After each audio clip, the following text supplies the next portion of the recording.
የካሮት ዊስኪ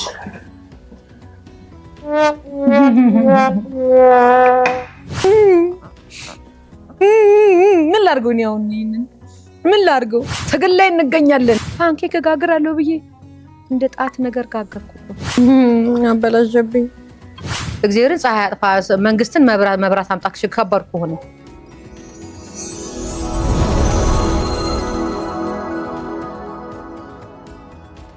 ሰላም ጤና ይስጥልን። እንዴት ናችሁ? ቲጂ ግርማ ነኝ። የቲጂ ግርማ ቤተሰቦች እንዴት ናችሁ? ዛሬም የተለየ ስራ ልሰራላችሁ መጥቻለሁ። ያው ለእናንተ ጤናማ ነገር ነው ይዤላችሁ የምመጣው። የቀመስኩትን የሞከርኩትን ነው ለእናንተ ማሳያችሁ ማለት ነው። ዛሬም ስቴሽን ቢ ከኔ ጋር ነው፣ ከእናንተ ጋር እንደሚሆን ተስፋ አለኝ። ዛሬ የምሰራላችሁ የካሮት ውስኪ ነው። ካሮትን በውስኪ መልክ እንዴት መጠጣት እንችላለን? ውስኪ ያመራችሁ ሰዎች የካሮት ውስኪ እየጠጣችሁ እንድትጠጡ ነው። ጤናማ ውስኪ እንዲሆንላችሁ ፈልጌ ነው። ለማንኛውም ዛሬ የካሮት ውስኪ እንሰራለን ማለት ነው። የሚያስፈልገን ካሮት፣ 2 ካሮት ለአንድ ሰው በቂ ነው ብዬ ነው የማስበው። 2 ካሮት እንፈጨውና የፈጨሁበትን አሰሩን አልጥለውም። ቲጂ ግርማ ቤት አይጣልም፣ የሚጣል ነገር የለውም። አሰር ወይም ፋይበር የሚባል ነገር ለሰውነታችን ያስፈልገናል አይደል? የካሮትን ውሃ ጨምቀን በውስኪ መልክ እየጠጣን የተፈጨውን አሰሩን ወይም ፋይበሩን ደግሞ ከኦትስ ጋር ቀላቅዬ ያበደ ፓንኬክ ሰራና ለዚህ ለፓንኬኩ ማባያ የሰራሁት ምን እንደሆነ ታውቃላችሁ? ሚጥሚጣ፣ ሎሚና ማር ቀላቅዬ እዚህ ውስጥ አስቀምጬላችኋለሁ። ሚጥሚጣ፣ ማር፣ ሎሚ ያንን ፓንኬክ በዚህ እንበለዋለን ማለት ነው። የካሮት ውስኪያችንን እንስራ። ከዛ ፓንኬኩን ከኦትስ ጋር ቀላቅዬ እንዴት እንደምሰራ አሳያችኋለሁ ማለት ነው። በቀጥታ ወደ አፈጫጩ እንሂድ ማለት ነው። ምንም ይሄ ለመፍጨት ኬሚስትሪ ምናምን አያስፈልገው። ይኸው እጄ ንጹህ ነው። ደግሞ ሳትታጠቢ ምናምን እንዳትሉ። አሁን በቅርቡ ሽርጤን የጀመርና ሼፍ ቲጂ ልሆን እችላለሁ። ታጥቦ የተፈቀፈቀ ካሮት ነው የሚያስፈልገን። ምክንያቱም ይሄ አሰሩንም ስለምንጠቀመው ካሮታችሁ እንደዚህ አጥባችሁ ፈቅፍቃችሁ ከላይ ያለውን እንደዚህ ብታደርጉ ታሪፍ ነው። ምክንያቱም ፍቅፋቂውም ስራ ላይ ይውላል ማለት ነው። ይሄው ካሮታችን እንደዚህ ካደረግን በኋላ ለአንድ ሰው ይሄ በቂ ነው። ካሮት ለአይን ጥራት ስለዚህ ላችኋል። የፈተና ጊዜ ካሮት ብሉና ነው ለመስረቅ እኮ ነው፣ ለመኮረጅ። አቤት ጥሩ ትምህርት ግን አይደለም። ዛሬ የካሮት ውስኪያችንን እንጠጣለን። እንደዚህ እናደርጋለን።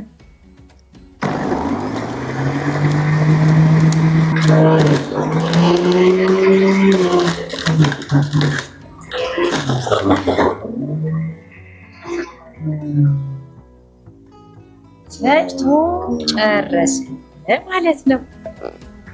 ይኸው ከ2 ካሮት የሚገኝ የካሮት ውስኪ።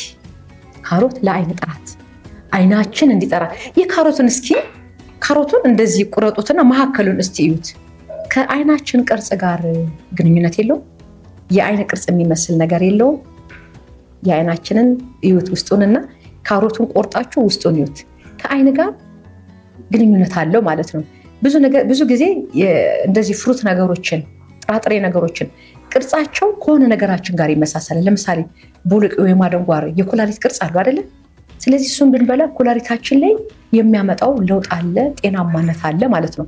ስለዚህ ይሄ ዛሬ የአይኔን ጤናማነት ለመጠበቅ የሰራሁት ነው ማለት ነው። ስለዚህ ካሮት ከአይን ጋር ግንኙነት አለው ሲባል በምክንያት ነው። ካሮቱን ቆርጣችሁ ብታዩት አለው ከአይናችን ጋር። ስለዚህ መነጽር እስካሁን አላደረኩም አይደል? ሳልጀምር ብዬ ነው የካሮት ውስኪ የምጠጣው።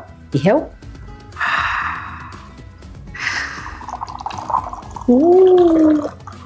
የካሮት ውስኪ ለካ አይሞላም አይደል? ግን እኔ ሞላዋለሁ። ምክንያቱም ይሄ ጤናማ ውስኪ ስለሆነ ሞላዋለሁ እንደዚህ። ከዛስ አትለኝም? ከዛ ይሄንን ሎሚ ጨመቅ አደርግበታለሁ። በእጄ ልጨመቅላችሁ ዛሬስ። መጭመቅ ያለ ግን ምን ሳሻሷ ላይ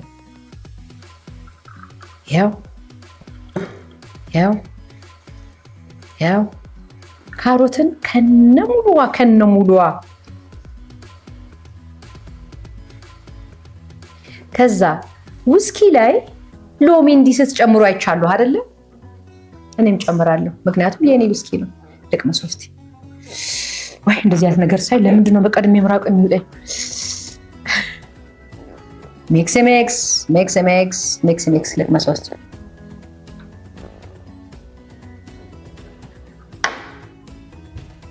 እኔ እኮ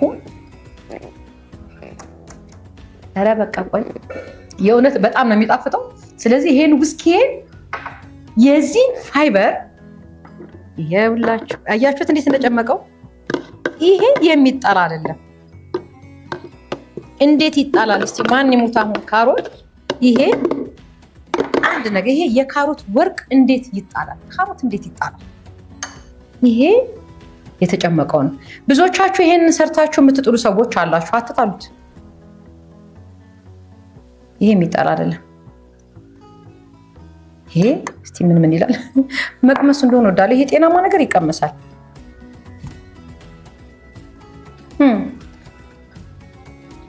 እዚህ ላይ የሚያስፈልጋችሁ ምንድነው ብያችኋለሁ? ኦትስ። እንዴት በቀላሉ ቁርሳችሁ እንደምትበሉ ነው ማሳያችሁ። ያው ውስኪ እየጠጣችሁ ከዛ እዚህኛው ላይ 3 ማንኪያ ኦትሳችሁን ጨምራችሁ እንደዚህ 3 የሾርባ ማንኪያ ጨምራችሁ እንዳልኳችሁ ተለቅ ያለ 2 ካሮት ነው ያደረኩት። እዚህ ላይ ተለቅ ያለ 2 ካሮት፣ ሁለቷ ካሮት እንደዚህ አንድ ጁስ ይወጣታል። ይሄው 2 የሾርባ ማንኪያ ይሄንን እዚህ ውስጥ እንጨምራለን።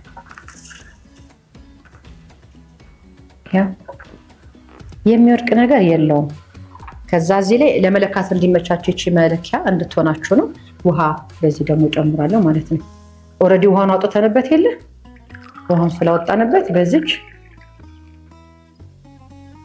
1 ማንኪያ 1 የሻይ ብርጭቆ እንዲህ ካደረግን በኋላ ወደ መፍጨት እንሄዳለን ማለት ነው። ይሄን ከፈጨን በኋላ መጋገር።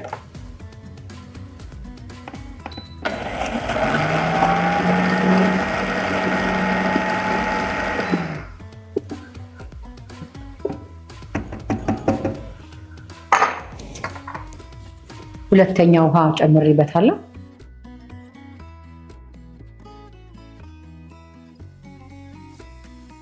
ከዛ እንዴት ቆንጆ ቁርስ በቀላሉ ስርት አድርጋችሁ እንዴት እንደምትበሉ አሳያችኋለሁ።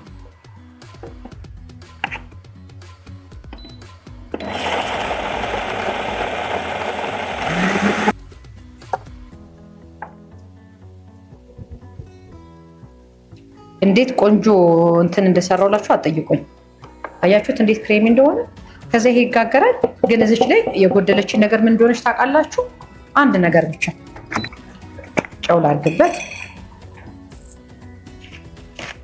ጥፍጥናው ላይ ጨው ስትጨምሩበት ይጣፍጣል በጣም። ካሮቱ ጥፍጥናው እንዳለ ነው። የፓንኬክ ቫይብ እንዲኖራት ቁንዶ በርበሬ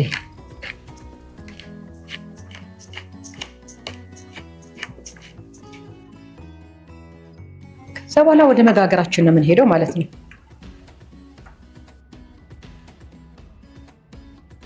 ውስኪን እያያችሁ ነው። እንጠጣ። ለቆዳም አሪፍ ነው በነገራችሁ ላይ። በስመ አብ በጣም አሪፍ ነው።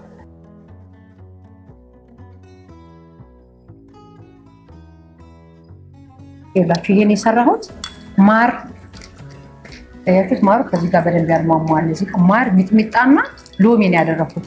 እንደዚህ ለፓንኬክ የሚያባላል። ሎሚው ስትቀላቅሉት ከማር ጋር እንደዚህ የማቅጠም ባህሪ አለው። አንደኛ ፋይበር አለው። ሳስቦት ኦትሱን ፋይበር አለው። ይሄ ካሮቱ ራሱ ፋይበሩ ውሃውን ጨምቀን ፋይበሩን ያስቀመጥ ነው።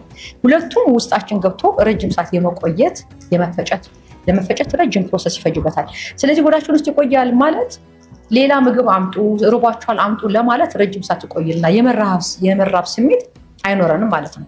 ስለዚህ እንደዚህ ዘጋ የሚያደርጉ አሪፍ ግርግዳ ከበላችሁ ራበን እያላችሁ ስራ እያቋረጣችሁ አትወጡ ማለት ነው። የሚመጣውንም ሰው በደንብ ማስተናገድ ትችላላችሁ ማለት ነው። እሳት በዛ ሳታደርጉ ቀስ አድርጋችሁ እንትን በሉት። አንዴ ከጋለላችሁ በኋላ እሳት አታብዙበት። እሳት ካበዛችሁበት እንትን ይሆንባችኋል። ከመጥበሻው ጋር የመጣበቅ ባህሪ ይኖራል። እቺን ፓንኬክ ሰርቼ ላሳያችሁ። እንጠጣ። የካሮት ውስኪ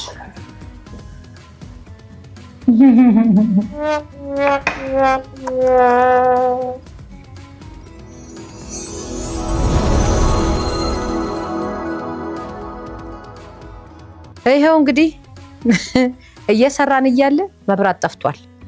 መብራት ሲጠፋ አያችሁት እንዴት እንደሆነብን። ከዛ ከሰል እስኪቀጣጠል ጠብቀን ይሄው እዚህ ወጣንና ከለቀቀን እንሞክራለን። ስራችንን አበላሸብን መብራት። እስቲ ከተሳካለን ይሄን እናነሳለን፣ ካለበለዚያ ድጋሚ ሌላ ሞክርላችኋለሁ። ይሄ ይመጣል ብለን በተስፋ እየጠበቅኩ ነበር። ይሄው እንደዚህ የካሮት ውስጤም እንዳለች ናት። ማንጎዬንም እዚህ አስቀምጫለሁኝ። እንግዲህ እቺ እንደደረሰች ከተላቀቀልኝ እሞክራለሁ። ካልተላቀቀ ድጋሚ ሌላ ጋግርና ኦት ካላሳነሳችሁት ይላቀቃል። እውነት ለመናገር አሁን መብራት ጠፍቶ መብራቱ እስከሚመጣልኝ ድረስ ነው እንደዚህ የሆንኩትና እስቲ ከለቀቀልኝ እንሞክረዋለን። ከዛ በኋላ አብረን እናያለን። ድጋሚ መጋገርም ካለብኝ አንዷን ጋግሬ በማሯ አድርጌ ያሳያችኋለሁ ማለት ነው። በቃ በመብራት ምክንያት ያለነው ስደት ላይ ነው። እስቲ ከተላቀቀን እንሞክረዋለን። አያችሁት ግን አበላሸብኝ።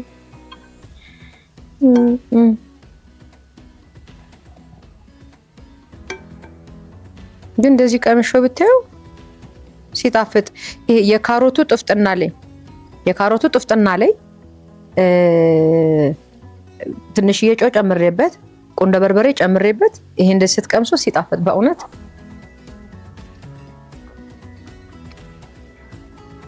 ይሄ ለቁርስ በጣም ማንጎ ጨምራችሁበት የካሮት ውስኪያችሁን ጨምሩበት። ከዛ ሙሉ ቀን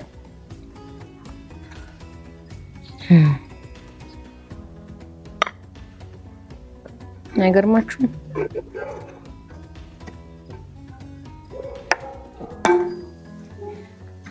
እስቲ ልታገል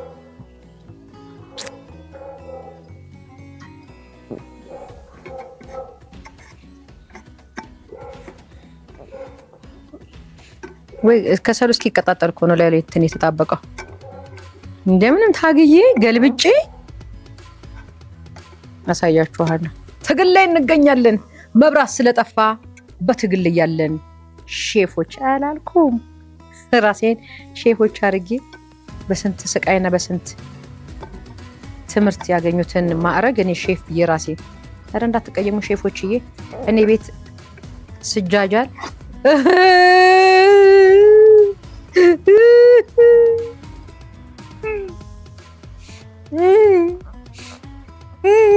ምን ላድርገው ነው አሁን? ምን ላድርገው?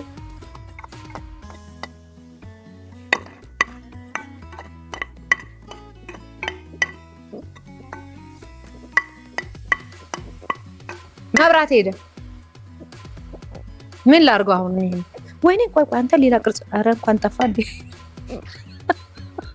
እናንተ በስህተት የሚፈጠር ነገር አለ እንዴ?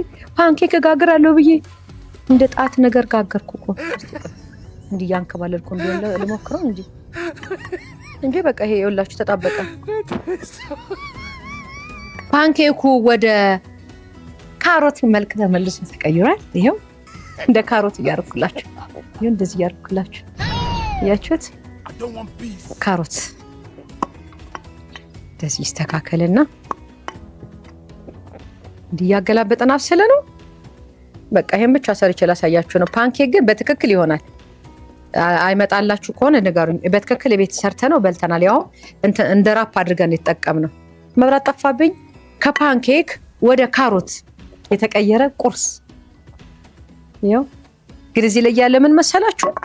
አይታችሁታል ስሰራ።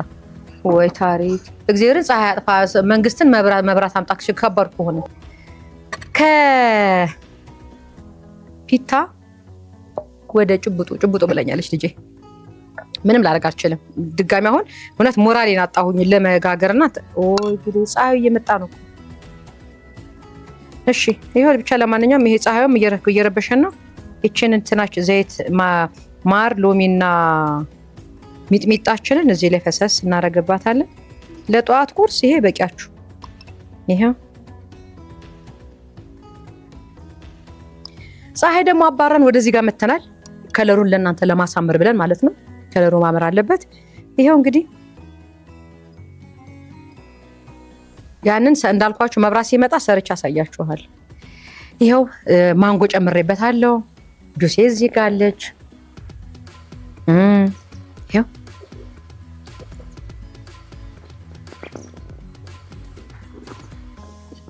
አሪፍ ነው ግን እውነት አሪፍ ነው እንዳልኳችሁ። ግን ይሄ በላይም በታችን በኩል መብሰል አለበት አይደለ? ቢበስል የበለጠ አሪፍ ነው የሚሆነው። ምን ይሄ ለቁርስ ይሄ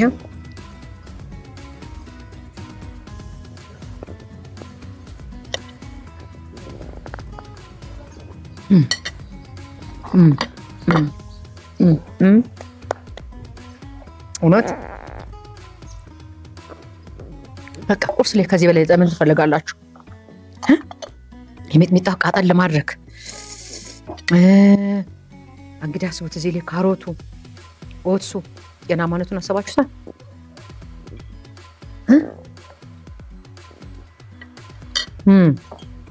የሆነት እንኳንም የሚያቃጥል አደረኩት።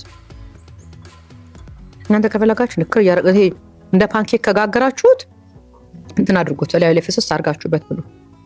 ይሄው እንደዚህ ማለት ነው። ይሄው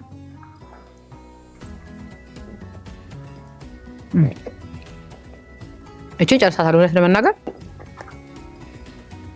ቂጣ ይወጣዋል፣ እንደ ፓንኬክ ይወጣዋል። ከነ ችግሬን ያሳዩዋችሁ፣ ከነ ችግሩ ማለት መብራት ሲጠፋብኝ እስከነ ተበላሸበት ድረስ። ይሄ ቂጣው ግን ይመጣል፣ ቢታው የእውነት ይመጣላችኋል። እሺ ለዛሬ የነበረን ቆይታ ይሄንን ይመስል ነበር። ባይ እንብላ።